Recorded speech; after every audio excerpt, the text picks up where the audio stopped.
Hi, John. Hey, Bob. How you doing?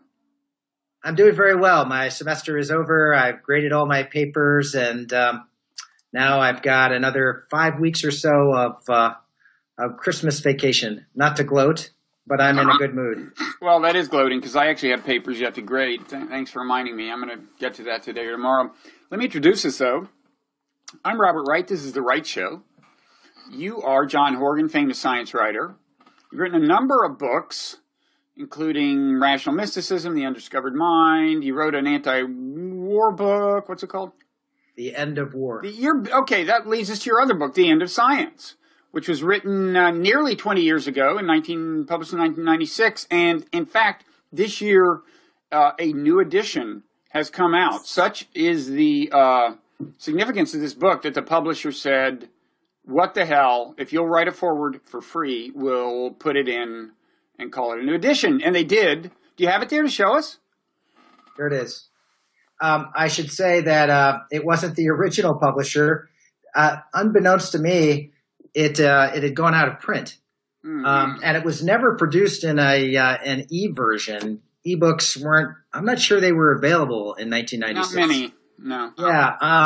And so there was a guy at Basic Books, an editor named T.J. Kelleher, who had liked my book and found out that the rights were available and decided to republish it, asked me to write a new preface, and of course I was thrilled. Basic Books is a very estimable publisher. They publish some great books. I mean, seriously, they're kind of at the nexus of academic and trade books. I was actually an editor at Basic Books. I was the editor of New Republic Books, which was an imprint of Basic Books. So I had my office there, Basic, back when the late Martin Kessler was the editor. The late great Martin Kessler, I really liked him. And I, in the course of 7 months as the editor of New Republic Books, I failed to sign up a single book. At which point my career as a book publisher came to a close, and I moved to the New Republic magazine. Good move. And the rest, as they say, is not history.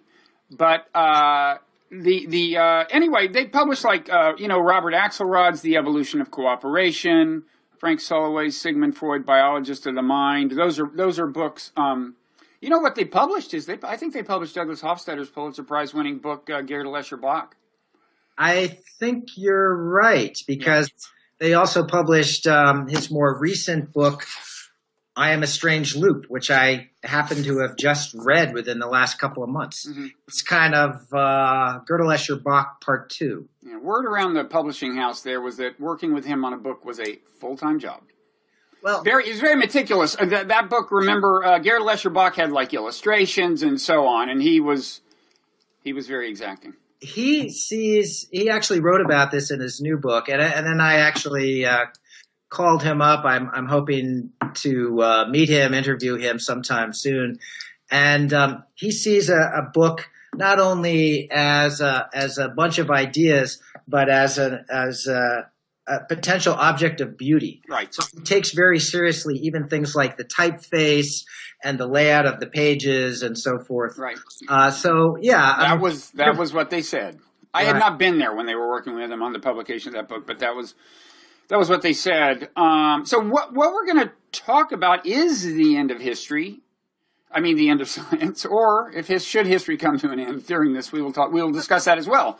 Kind of intertwined. And you just Fukuyama. I just had a conversation with Frank Fukuyama in public about the end of history and other things. So yeah, I'm doing all the ends. I'm covering all the ends. And we're going to discuss and sometimes disagree about your thesis. I think there is something to be said for it, but there will be some argument here, I think. And what is your sense of the public view of your book? I mean, certainly among scientists, for perhaps understandable reasons, a book called The End of Science was not received with universal praise, right? Yeah, the blowback was really intense. But, obviously everything I'm going to say about this is going to sound very self-serving. I have a very powerful confirmation bias. there was this initial reaction to my book, much of which was different versions of how dare he, and who the hell is this guy anyway? He's not even a real scientist. He's just a journalist, and only has a degree in journalism and English. And he writes for Scientific American. We thought Scientific American was on our side. This kind of reaction. But what was interesting was that many scientists privately, and you're just going to have to take my word on this, told me that they agreed with much of my book. The part involving disciplines other than their own? Well, no, because what made the book so difficult for them to deal with was that I was saying, I'm not a postmodernist. I was saying that science has become a victim of its own success. So I'm celebrating the immense achievements of science over the last couple of hundred years. Evolution by natural selection, the Big Bang Theory, quantum mechanics, and relativity, all of which have given us enormous insight into nature and even into ourselves, the history of life on Earth. And I'm saying it's going to be really hard, if not impossible, to top those achievements. So, most scientists also reject postmodernism. They don't have any. They don't have any patience for that kind of argument. They think that science is converging on the truth in some way, and I accepted that because I think that it's absolutely true. I think history of science has demonstrated that. Then the question is, what can we do beyond what we've already done? So I was really using the scientists' own arguments in many cases to make my case that science is finite and it might be very close to hitting the wall. And so what some told me privately was that they thought I was onto something, but that it was a very dangerous idea that might hurt science in some way. It might even lead to less funding for science, less public support. And by the way, this was an idea that also cropped up at my own magazine, Scientific American, where I worked as a full-time writer when the book came out. And there were some people at the magazine and the administration who thought that a book like The End of Science was really bad for science as a whole, and more specifically for Scientific American, the magazine. Mm-hmm. Yeah, there's actually there's a way I think I would have been tempted to put your thesis that would have led me to defend it wholeheartedly. And I'll save that for later. I'll let the suspense build about exactly how I might have put your thesis. But as you put it, I mean, the title of the book invited, first of all, what I'm sure you would consider misunderstanding. You weren't saying there would be no new scientific discoveries. You were kind of saying, I think, no, there are no whole new vistas that are going to open up the way vistas opened up with quantum physics or relativity or the theory of natural selection. That's right. I'm talking about the discovery of DNA you might include as a vista that we will not see the likes of again. I don't know.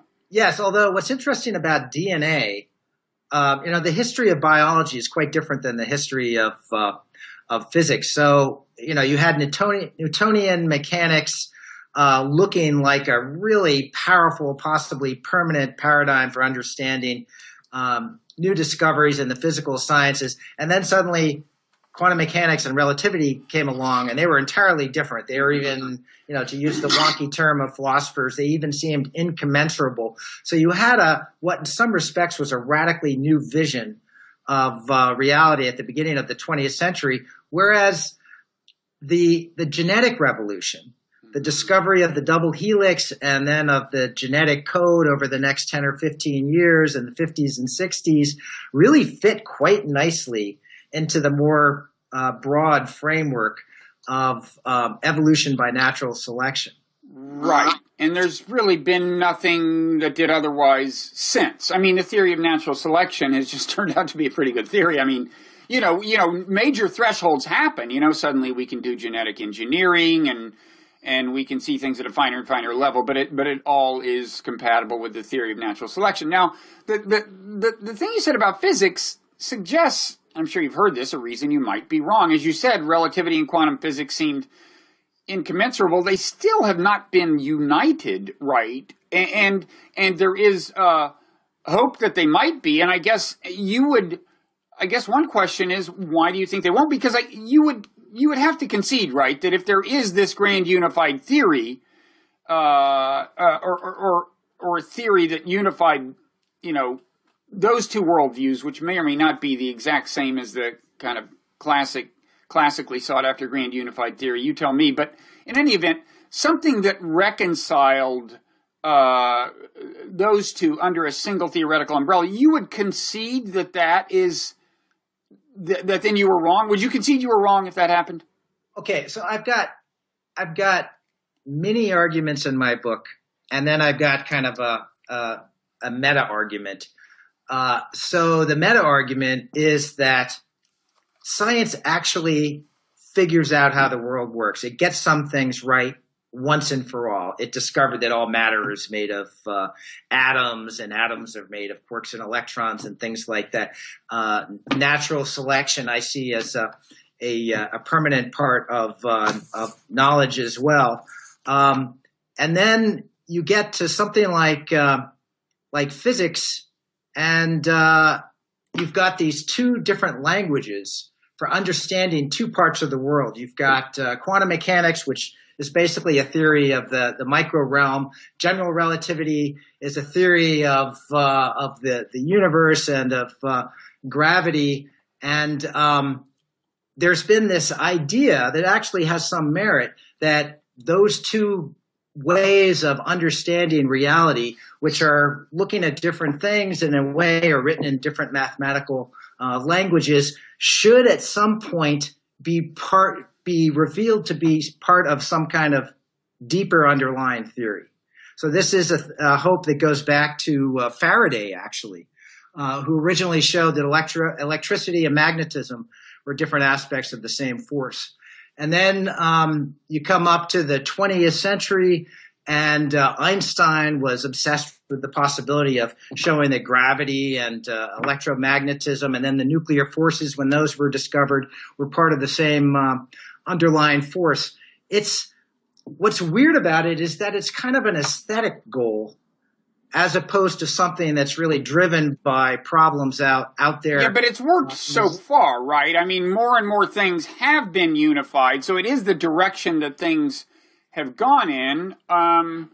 Although you're right, it's an interesting philosophical assumption. It's almost in certain ways religious in nature, the assumption that there would be a unity underlying it all.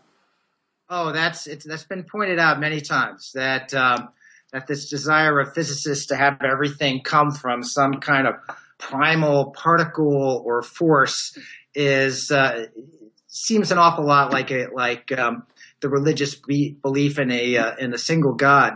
So when I'm looking at the state of physics, when I was looking at the state of physics 20 years ago, all I could do is look at the candidates for a unified theory and judge how plausible they seem to be. And the major candidate back then and still today is something called string theory, which says that the primal particle from which all things come, and even space and time and energy, is this little stringy thing that exists possibly in many more dimensions than the ones we're aware of right here. The problem is, which I've written about ad nauseum at this point, and these problems are well known, that these strings are so small that to gain access to them, to get a kind of direct empirical observation of them, the way that we have of electrons and quarks and things like that, would require a particle accelerator larger than anything that could ever possibly be built, bigger than, according to some estimates, or as big as the entire galaxy. But having said that, let me I'm going back to my previous argument about small arguments and small arguments and then larger arguments. My meta argument is that science converges on the truth, and once you discover that, then you have to go on to something else. Some of these truths become permanent. But then I've got mini arguments about different fields. One is that a unified theory in physics is probably not going to be possible, given what we know now about matter and energy, and given the limits of the resources that we can bring to bear trying to solve those problems. But if somehow a unified theory is discovered and validated, then I'd still say we're reaching the end of science. That will be the end of physics. And by the way, so in other words, you're saying there's at most one more step in physics, one more big step, if that, is that what your point? Right. Although I think if a unified theory is discovered and validated, it could lead to all kinds of new discoveries on top of that. But I don't think such a theory will be validated. But I just want to make the point that it was Stephen Hawking and other prominent physicists who back in the 80s started talking about a final theory of physics, that if a unified theory was discovered and was proven to be correct somehow, maybe just through philosophical and mathematical arguments, rather than empirical ones, then that would be the end of physics. So they actually used that phrase, the end of physics, and that was part of what inspired me to start thinking about the end of science. So again, I'm using the arguments of the scientists themselves. Can you explain one thing to me? So we've been talking about the grand unifying theory as the unification of relativity and quantum physics. It seems like it's more often described as a final unification of four forces, right? There's like electricity and magnetism were unified in the form of electromagnetic theory, I gather. Then there's the strong nuclear force and the weak, or the big and the small, or something. There's two different nuclear forces? Right. So the weak nuclear force governs certain kinds of radioactive decay, and it was in the 60s that physicists proposed that electromagnetism and the weak nuclear force are both different aspects of an underlying force. And the theory made various predictions about the kinds of particles that you should expect, and those particles were discovered. Those are quarks? No, quarks are what are predicted quarks mediate the strong nuclear force. It's a force different than the weak nuclear force. So electromagnetism and the weak nuclear force have been united? Yes. And what is the name of that theory? It's just called electroweak theory. It's part of what's called the standard model of particle physics, which also encompasses our theory of the strong force. That's the one that involves quarks, and that's sometimes called chromodynamics, something like that, because it's got these properties called color involved. Okay, so you've got electroweak, which encompasses weak nuclear, electricity, magnetism. You've got strong nuclear. Are those the only? So the final theory would just unify those things. Okay. Is that it? And if so, the question I started off is, how does that map onto the quantum and relativity unification? How does that? You get it. Okay. Now I have to introduce another potential source of confusion here that I wanted to avoid. There are different levels of unification. One level that has been sought for decades now, unsuccessfully, is called grand unification. And that would just unify the electroweak theory with the theory of the strong force. And what would it leave out when you say it would just unify that? It would leave out gravity. That would leave out gravity. So remember, gravity is the force that's described by general relativity. Okay. That's gravity is sort of over here, and then you've got the theory, the quantum theory, and general relativity is not a quantum theory. All the quantum theories are applying to electromagnetism and the strong and weak nuclear forces. Right now, the standard model of particle physics encompasses the electroweak theory and then the theory of the strong nuclear force, quantum chromodynamics, I think it's called. And then, so that And okay, so that's the answer. Relativity maps onto gravity. Quantum physics maps onto all the other forces, which, so if I'm understanding this, wait, there's in a way two unifications to be done unless you do them in one full sweep. I mean, on the quantum side, there's a unification to be done because strong isn't yet unified with electroweak, right? And then once you did that, you would have to unify that with gravity, which is under the rubric of relativity. So it's just an interesting historical fact. When I started, is the answer to that question yes? By the way, I think I'm answering that. Okay. What I'm about to say is that for some reason, it's almost as though the grand unification level has been skipped lately. There used to be a lot of concern with trying to achieve that, and then the hope was once we had the grand unification, then we could do the final unification with the theory of gravity, right. And you'd have one theory of all the forces. But what's odd, and I'm not sure exactly why this is the case, is that you don't hear much talk about just a unification of the electroweak theory and quantum chromodynamics anymore. People have just jumped right over that to the total unification of general relativity with all the quantum. So string theory would, in theory, if it actually worked, it would unify all of them? Right. And those theories, those are what are sometimes called quantum gravity theories, right. Because the assumption is that this means that quantum mechanics would be expanded somehow to encompass gravity, or you'd have a quantized version of general relativity. Yeah, I mean, so that's basically what the hope is. Oh, and so quantum gravity theories, theories of everything, unified theories are all basically different. Now, so Lee Smolin's, what is it? Quantum loop gravity? What is it? That is an example of a non-string theory unifying theory, is it?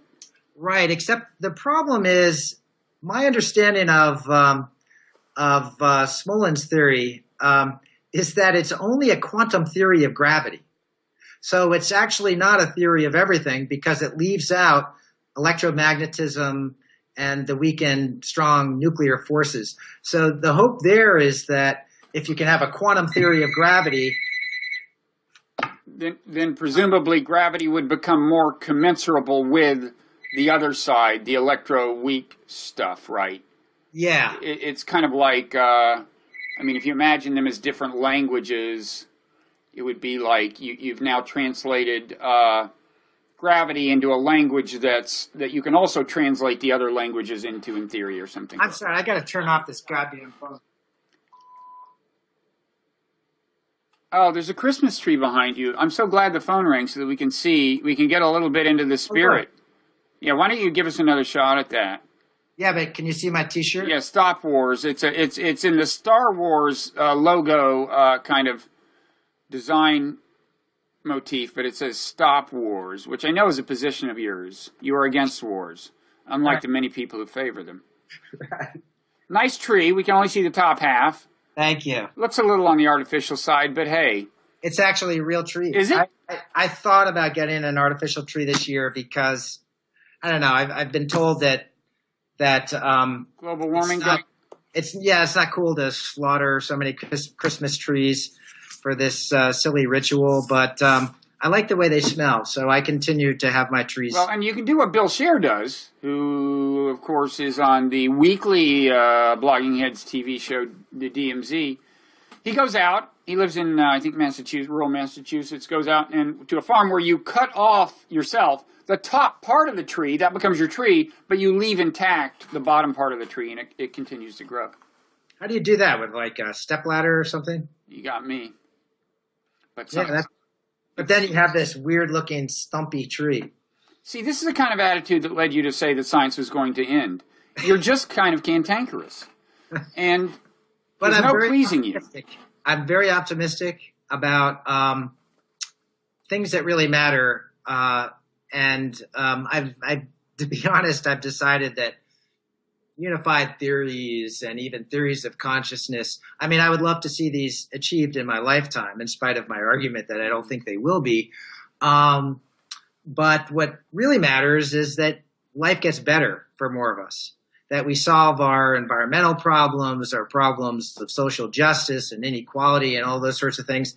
And I think there's no limit to how good things can get in that regard. Even though right now it's hard to be an optimist, I think we're going to get through this very difficult, violent, scary period, and more humans than ever will flourish in the future. Well, from your lips to God's ears. And that reminds me of something else I think you're not saying about science. You're not saying that there won't be tremendous scientific progress at the level of applied science. Like, it would be consistent with your theory if we came to understand the brain at a higher and higher level of resolution and came up with more and more pharmaceuticals that cured more and more mental illnesses, or in other ways came up with scientifically based therapies that cured mental illness. Now, I know you're a little bit of a skeptic of a lot of the of pharmaceutical intervention and so on, but that's not an in principle skepticism so much, right? Like tremendous progress along that line would be consistent with your theory. Tremendous progress in information technology or something, space vehicles, blah blah blah. You're not talking about an end of progress at the applied level, right? No, I'm not. But I end up, so I blog for Scientific American, and a lot of what I write about is in the realm of applied science, which would include medicine, let's say, various technologies. And there is not nearly as much progress in applied science as you might conclude reading popular accounts of science, popular journalism, and even books or even scientific papers by scientists themselves. So, for example, I write a lot about psychiatry, about treatments for mental illness, and I think that psychiatry is really in a primitive state right now. The drugs are not very effective. They harm a lot of people. You know what I think the big breakthrough will be, and I'm sure you've heard this, and it's a common hope. I think often with drugs, you find, well, they help some people and they don't help others. I wish we could have predicted who it would be. And there is this hope that the answer may lie in the genes, that they'll do a scan of your DNA and go, oh, well, this is the antidepressant you need. And that, maybe that will, I don't know if you doubt that scenario, but that's one of the big hopes. It seemed like it would be inevitable, 25 years ago. So Scientific American, starting at least in the early 80s, had all these articles about the potential of genetic therapies for inherited diseases. These are diseases where you could actually identify the mutation or set of mutations that was causing this kind of disorder. And the hope was, and it seemed quite plausible, that you could then fix that genetic problem. And we've had 25 years of gene therapy in the meantime. And we've also had the Human Genome Project, which goes back more than 10 years.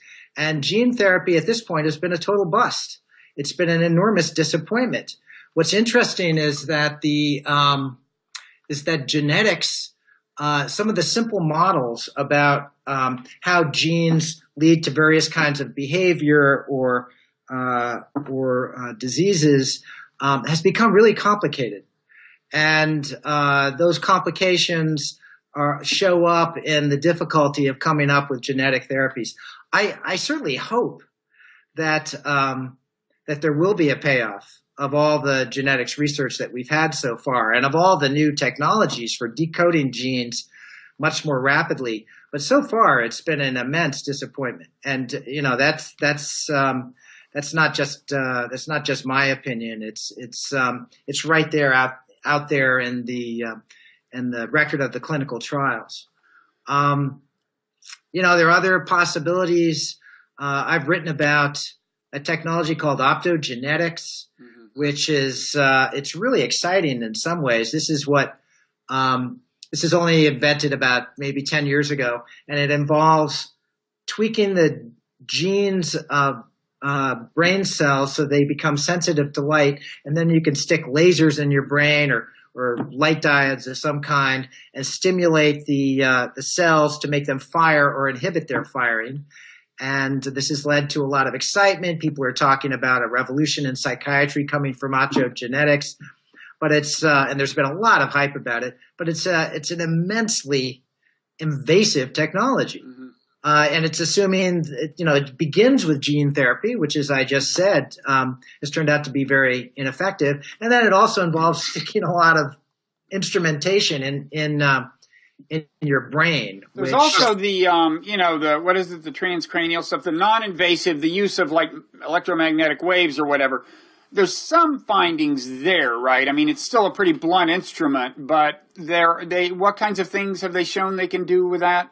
Well, I mean, I know one you've written about is the supposed inducing of religious experience, but that's not the only thing they're interested in, right? No, actually, there are a whole bunch of different electric technologies for stimulating the brain for therapeutic uses. I wrote a piece on my blog, I don't know, 3-4 months ago, pointing out that somebody had actually sent me a paper that was published, I don't know, like 120 years ago on the faddishness of electric cures for mental illness. Mm-hmm. And the language was, I mean, it could have been published today.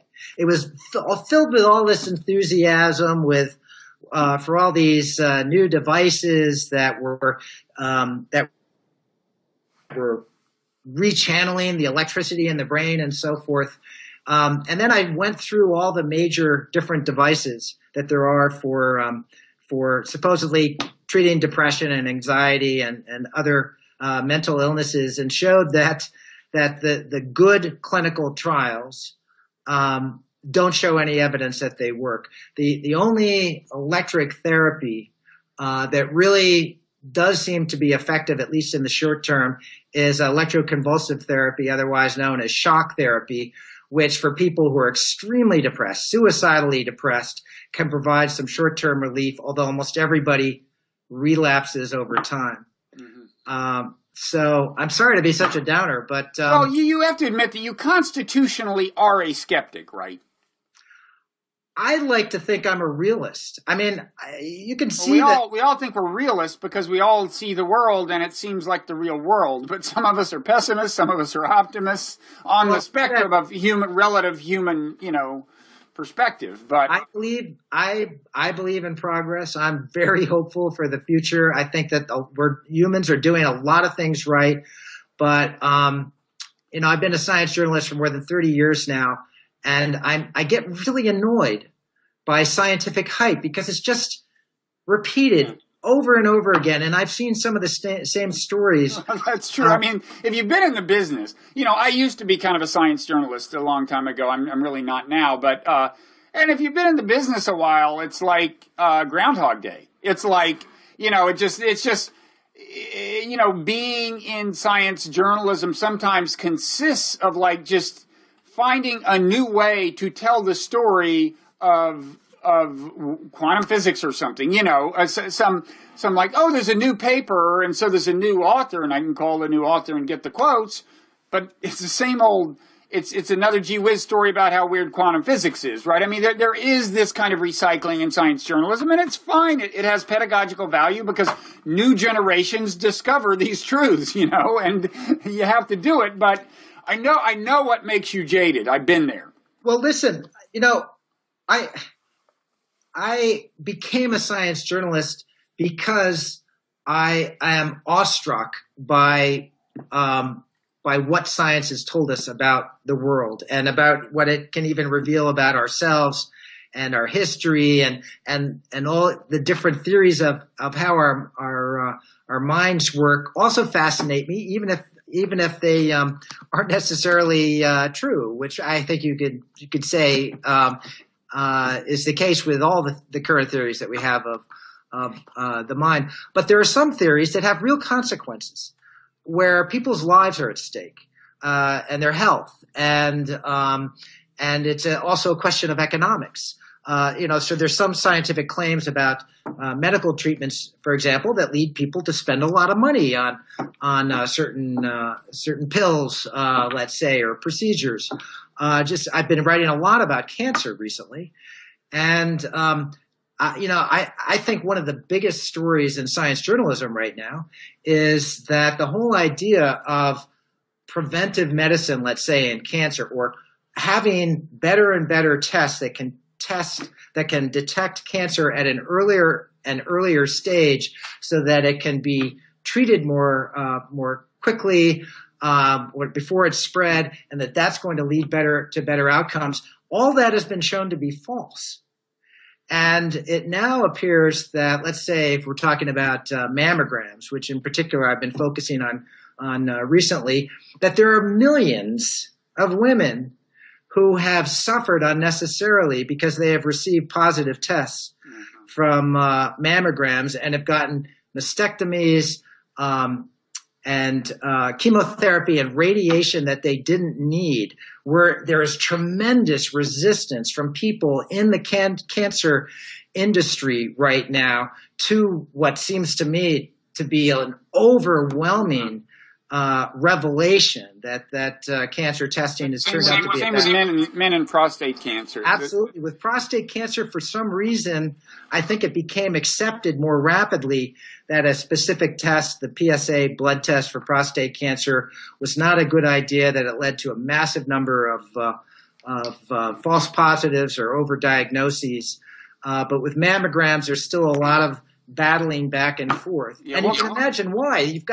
You've got doctors and radiologists and people who are treating women for cancer and surgeons and so forth, who are being forced to confront the fact that they may have hurt they almost certainly have hurt many more women than they have helped.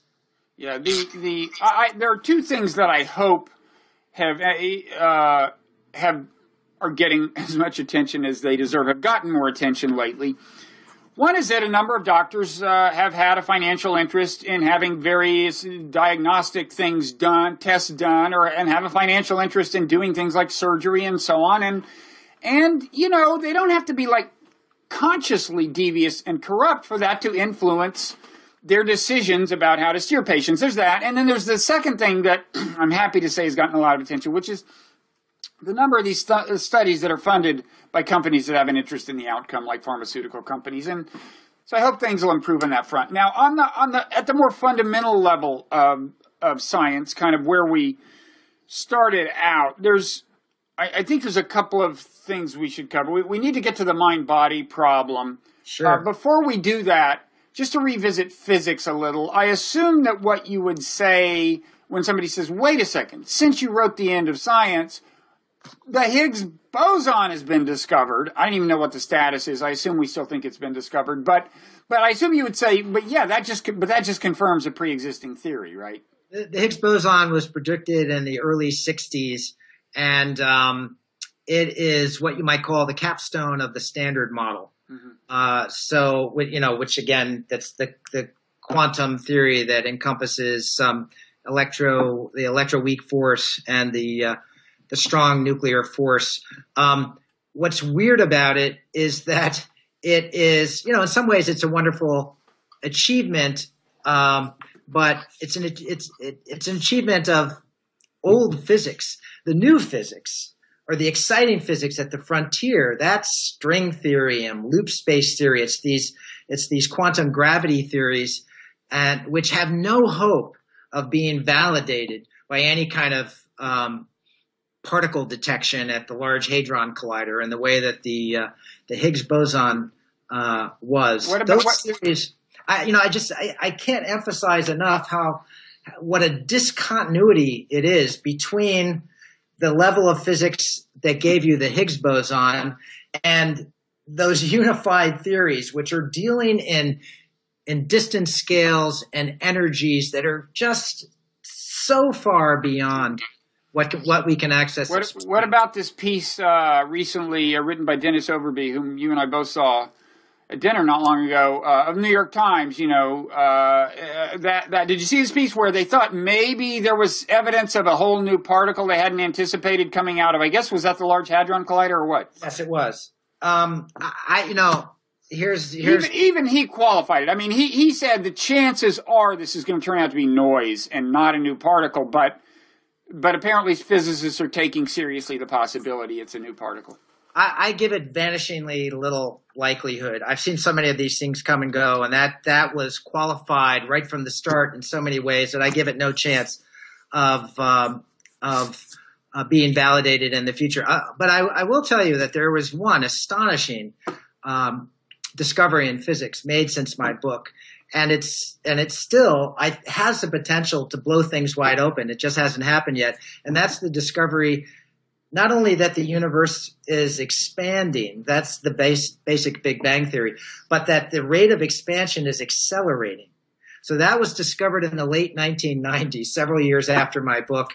And what was wonderful about that is that nobody saw it coming because it's so counterintuitive. The assumption is that the rate of expansion will gradually slow over time because of the force of gravity sort of slowing things down.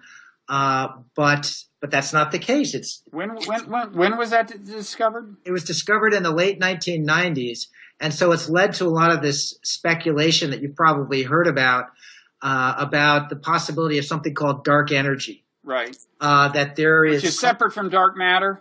Yes. I mean, dark matter almost works the other way around, right? It was like, why isn't the universe expanding faster? There must be this dark matter slowing it down, or is that not? What was the logic behind dark matter? There are actually a whole bunch of different versions of dark matter, but the basic idea is just that the luminous matter we can see through our telescopes only encompasses a very small fraction of the total mass of the universe. But then you have this stuff called dark energy that also has different properties, supposedly, than ordinary matter. Einstein actually first proposed it. I'm not sure exactly when. I think maybe in the 1920s or so, because he wanted to have a repulsive force counteracting the force of gravity. Because he thought the universe wasn't expanding at all, right? Right. He thought that gravity would make everything. And he considered this a huge blunder. This was the fudge factor he introduced into his equation. And once it turned out the universe was expanding, no fudge factor was needed, and he had needlessly muddied up his own equation. Right. And this is so typical of Einstein, that something that he perceived himself as one of his greatest mistakes is now a very powerful idea for explaining this very weird result. But one could turn this around against your argument. It seems like it's like, okay, so wait, there's this stuff called dark matter. We think there's stuff called dark energy. What that means is we can't actually detect it, but we infer its existence from other weird stuff that we can't otherwise explain. Now, that might lead someone to conclude, wait, there's a whole lot of stuff yet to discover, because we don't have a clue about a lot of the stuff that's going on. So won't that be a breakthrough? Like if the matter or the energy becomes directly detectable or whatever, couldn't this lead to mind-blowing discoveries? It could. I mean, so it could be like the discovery of, there are all these anomalies that were building up in the late 19th century and early 20th century that people were puzzling over. There was no ether through which light was transmitted. You had the discovery of radioactivity and X-rays and things like that. The photoelectric effect, which didn't make any sense in terms of conventional physics. So all these strange things that were increasingly difficult to fit in the pre-existing paradigms, and it all kind of blew up. And when the pieces settled, you had this whole new framework with relativity and quantum mechanics. So it's possible that you could have something similar to that, and that the acceleration of the universe could be one of those anomalies. This is what a lot of people thought. This is what I thought might happen when it was first discovered. But now it's been more than 15 years, and the acceleration of the universe is just kind of a weird twist of the basic Big Bang paradigm. Mm-hmm. That's how I see it. And the dark energy theory is not really. It's just kind of an idea to explain this bizarre bizarre phenomenon. It's sort of like that old joke with "and here a miracle happened." It's it's an idea that is really a label on something that we don't understand. So dark energy is inferred from the fact that the expansion of the universe is actually accelerating. Is that right? Right. And dark matter is inferred from what? Okay, so here's where things get complicated. The first version of dark matter was inferred from looking at the rotation rate of galaxies. And the galaxies seem to be rotating in a way that wasn't consistent with the measurements of mass that you get just by adding up all the stars. So the assumption is that there's a lot of unseen matter in there that accounts for the actual rotation rates. But then there are other much more complicated versions of dark matter that you get from looking at the universe as a whole, not just individual galaxies that are more complicated and have to do with the rate of expansion and so forth. Again, dark matter is just kind of, it means that your models aren't coming out perfectly. You have to have fudge factors. Dark energy and dark matter are fudge factors in your models of Big Bang cosmology. Okay, let's briefly move from science to technology, and let me tell you that you have moved to the periphery of your frame, and you should recenter yourself. There you go.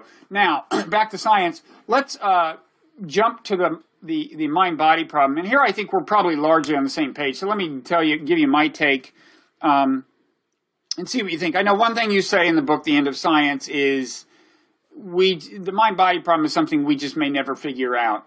I agree. One reason I agree is because, first of all, the nature of subjective experience is unlike everything else science studies. I mean, science studies publicly observable phenomena, and that's essential to the workings of science, is that, like, okay, if I can look through an electron microscope and see this piece of DNA or whatever the hell it is, so can you, and then so we can say we agree that the measurement is X.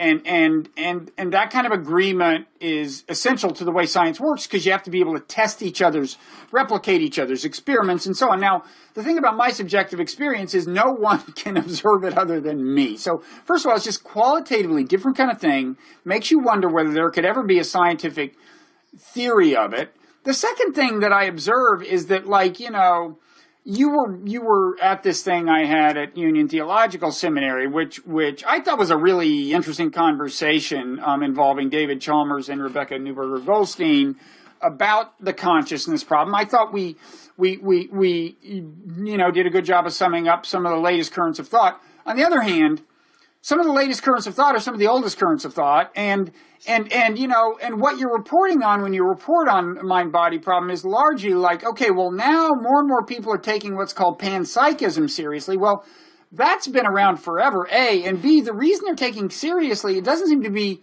because of any particular actual experimental finding.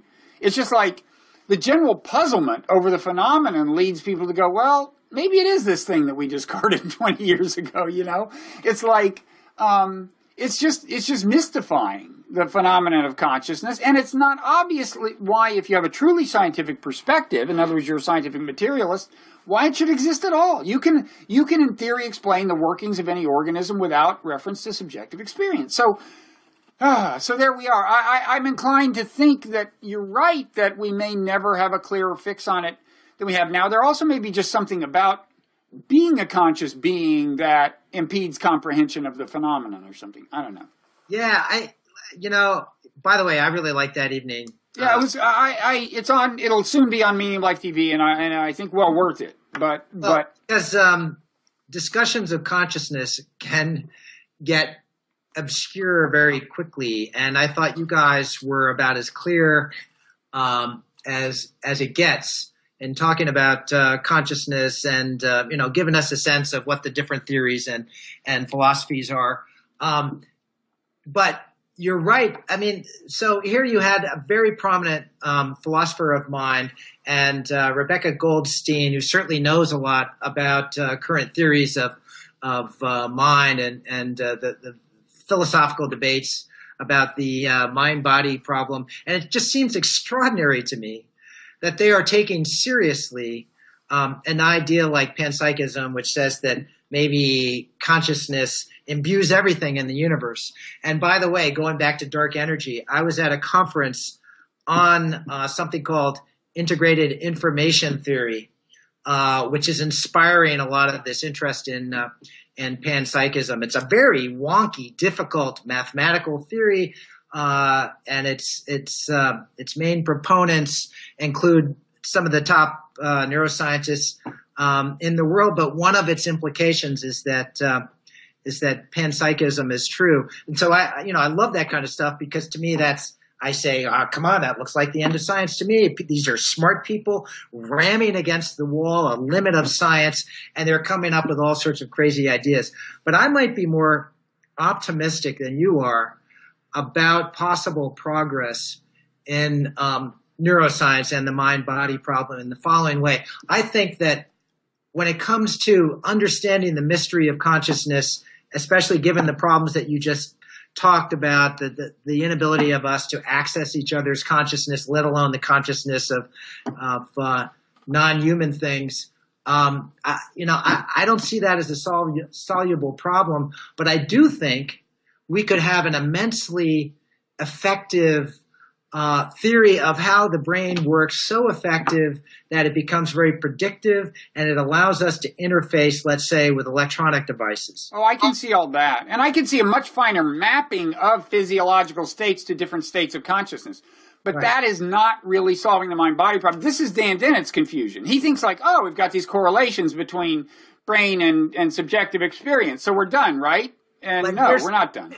But I think that, so the phrase that I like to use is the neural code, which has a lot of assumptions embedded into it. I don't get that. I don't know why you'd expect there to be a neural code. As I understand it, although I have to admit my only source for trying to understand is listening to you and George Johnson talk about it on Science Faction every once in a while on Blogging Heads TV, but go ahead. The basic idea is just, the assumption is that our brains are just these very weird, squishy computers, and that there's some kind of set of algorithms that they're using to generate decisions and perceptions, thoughts of various kinds. And they're all different.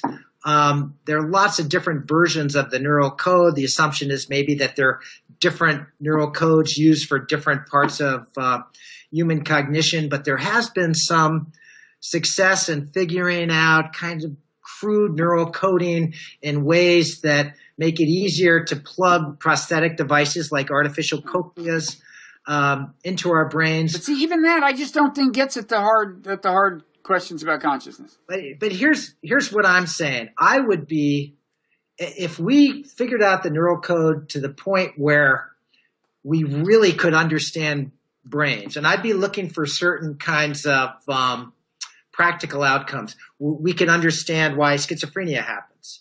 Let's say why depression happens. Mm-hmm. We can understand mental disorders because we understand the information processing in the brain so well. Maybe we would have insights into the problem of free will. It's kind of hard to. I don't know. But to me it's at least conceivable. You can the possibility of maybe not the singularity, but singularity type events, humans becoming cyborgs with greatly enhanced intelligence, information processing, enhanced perceptual ability. That's going to be a future that is radically unlike our own. No, I don't rule any of that out. I mean, let me tell you why I'm keep coming back to the mind-body problem per se. I told you at the beginning that there was a way I think I might have wanted to articulate your thesis if I had been writing your book. And it is this. It's that for philosophical purposes, science is over. In other words, if you look at the big philosophical questions, ethical philosophy, mind-body problem, which is, I guess, a subset of epistemology, metaphysics, what is the fundamental nature of stuff, maybe even teleology, is there a larger purpose? I think you could argue that science has definitely given us a lot of relevant information about all of those, but it's not going to give us more. I think you could argue that in the realm of ethical philosophy, Darwinism, as I would say, refined with the theories of like kin select, deeper understanding into altruism and so on, I would say that's about as good as it's going to get on that. I would not expect some kind of major theoretical alteration of what we know. I mean, there's some stuff to be worked out between group selectionists and individual selectionists. I don't think that by itself has major implications for ethical theory. I do think the existing body of Darwinian knowledge and evolutionary psychology and so on has great relevance to ethical philosophy, but I don't think we're going to get new stuff. On the question of kind of metaphysics, the nature of stuff, well, we've already gotten to the point where the physical theories just don't make any sense to us. Quantum physics, we can't make any sense of it. I mean, and string theory, again, doesn't make any sense. Oh, there's 10 dimensions? What the hell? I can't imagine that. That doesn't do me any good. And so on. And I think you could at least make the argument that on those major philosophical frontiers, free will, metaphysics, ethical philosophy, mind-body problem, that for reasons we've kind of hinted at during this conversation, you just may well not get any more fundamental input, even if there is a mathematical unification of the physical theories. They just that unified version may not make any more intuitive sense to us than the existing theories make, and already the import of quantum physics for metaphysics is basically, oh man, shit is really weird, and that's as far as it gets us, and so that's the thing I would defend as a reasonable claim, is that for philosophical purposes, science is ended, even if there's a unification in physics. Well, so what's interesting about that is that the way you posed it, I think I would agree with that, except that when you've talked about this before, I thought you were suggesting that science has reached the point where it can resolve many of our philosophical problems, and where it's quite the opposite. And I think that's what you were just saying, which is that science, it turns out, is actually quite limited in settling once and for all some of the ancient philosophical debates, like which is primary, mind or matter. Panpsychism suggests that maybe mind is just as fundamental as matter. That's one of the implications.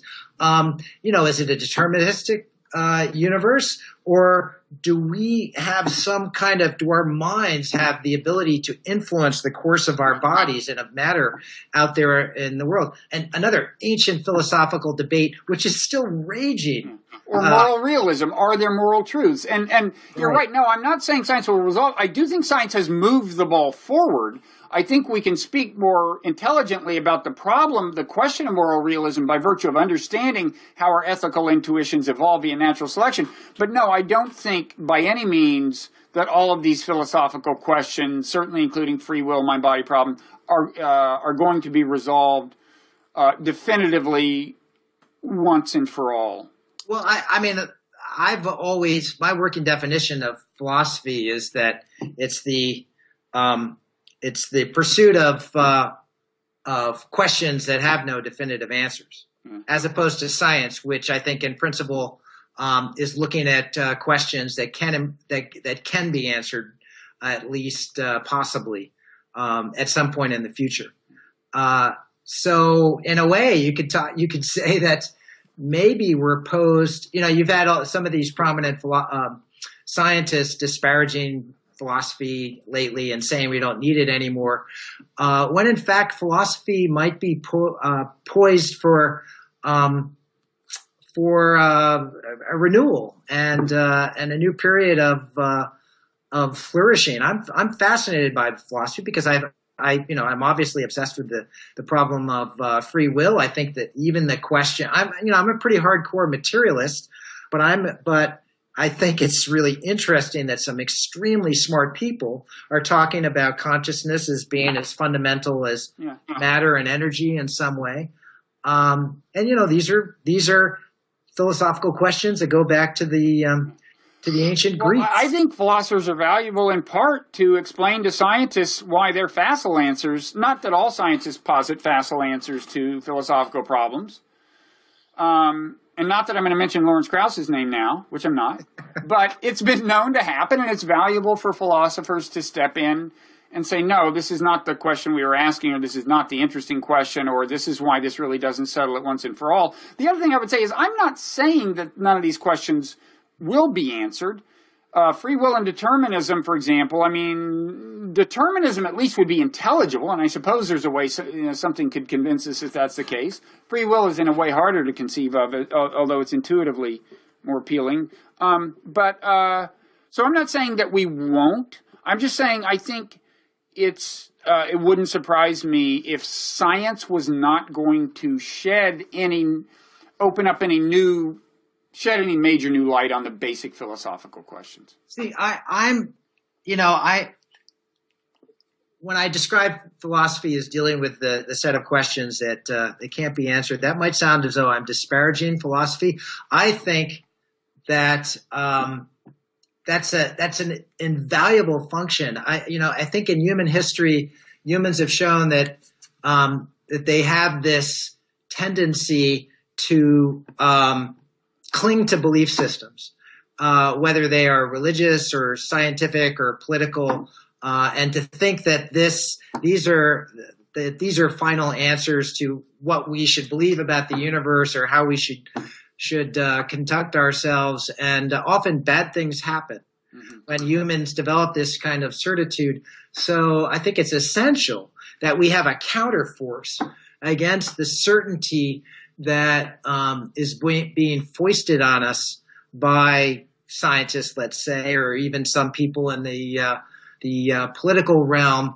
And the best philosophers to me are the ones that teach us to be humble and modest in our truth claims, because I think that's actually that attitude is merited by how little we know. I think that is the irony we can close on because we agree on it, which is that scientific progress is undeniable, and even you concede may, in significant senses, continue for some time to come as far as practical applications go. And yet, ironically, what all of this breathtaking scientific progress has done is what it should do, I think you and I agree, is instill intellectual humility in us, because it shows us more and more how imponderable these basic questions are. And it gives us more and more reason to believe that science may never shed enough light for us to fathom the basic mysteries.